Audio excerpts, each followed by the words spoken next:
All right, ladies, I'm talking to you. You know who you are. You are the ones who are afraid that your ex is going to take the kids in court. First of all, what makes you think that that's even possible? Like, I get it. You might have lived with the mindset for so long that his word is law, right? Maybe you gave your power away, you let him dictate how things were going to be in the house, in the relationship, because it was easier that way, it was safer, at least it felt safer. If he was telling you what to do, then there was this illusion that you could keep him happy and therefore live in some illusory sense of peace. However, hopefully by now you're starting to realize that he was not an appropriate manager of the relationship or you or really anything. Maybe to some degree money if he's good at managing his own money, but not your energy. Okay? That is actually a role reversal, by the way, in terms of masculine and feminine energy. Just just by the way, the feminine energy gives shape to and forms the masculine energy. Okay, the feminine energy is like the beach or the shore that shores up the ocean or the river or whatever. All right, ruminate on that one for a bit. Why do you believe you're a bad mom? Why are you afraid? Let me back up. Why do you believe that the judge would find you to be a bad mom? I don't care what he says. Maybe he says it, maybe he implies it, maybe he demonstrates that that's his opinion through his actions. But if you didn't believe him, that there was some credibility, enough credibility that somebody else would believe him, right? You wouldn't be worried at all. So why do you think that that's even remotely true? Let me ask you a question. In Florida, somebody bought a piece of land in the 70s for, say, $30,000, an empty lot, not developed. Today, that same lot is worth $1.5 million. What changed about the lot? Nothing. They didn't build anything on it. It's the same piece of land.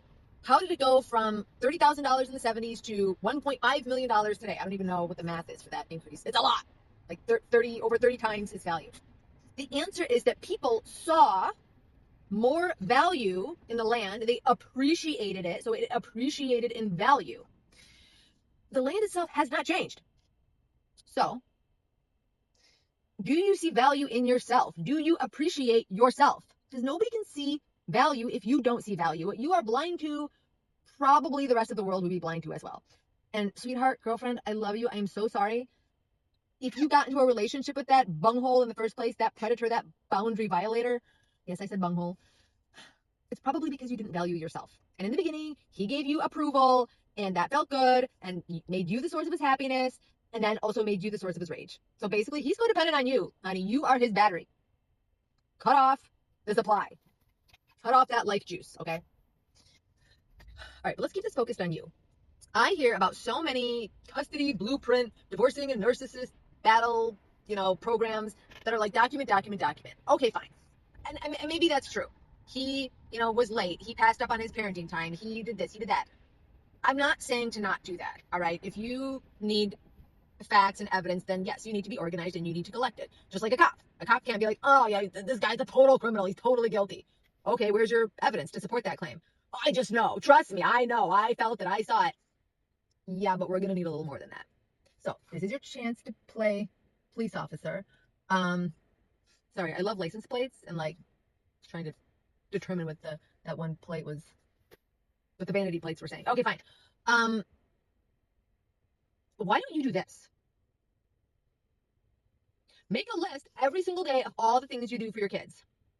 Like today, I spent an hour on the phone with the insurance company and with the allergist trying to confirm that there was coverage so my kid could get in to see the allergist.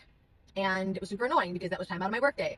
And I had to make arrangements to leave work early to pull him out of school because tomorrow was the only day he could get in. Otherwise, he had to wait a month, and he's uncomfortable. And I want to get him relief because I love him, because I'm a good mom. And then, as I was leaving for another appointment, I noticed there was a big box on the front door. And I'm like, oh, what is this? I better put this in the house because I don't want it to get stolen. And so I'm like lugging this big heavy box into the house. And I'm like, oh, it's the monitor I ordered for my son's computer.